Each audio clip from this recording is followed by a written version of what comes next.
Hello, K/29 এর আমার new bike.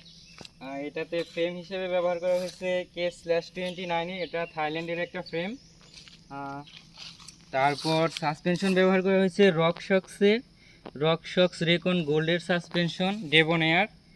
আর tyre use করা হয়েছে CST Jack Rabbit tubeless ready. আর রিম ইউজ করা হয়েছে সান রিঙ্গেল হ্যালিক্স। আর পেডেল হচ্ছে ওয়েকের পেডেল। আর group set Shimano Deore M600 Japanese.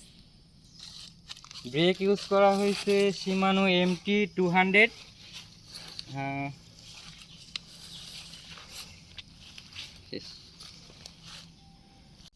সাইকেলটিতে handlebar হিসেবে ব্যবহার করা হয়েছে ব্র্যান্ডেক্সের একটি হ্যান্ডেলবার, এটা খুবই লাইট ওয়েট। আর হাব ইউজ করা হয়েছে কোজার 350-এর হাব। আর সিট পোস্ট ইউজ করা হয়েছে ইউএনও এর সিট পোস্ট।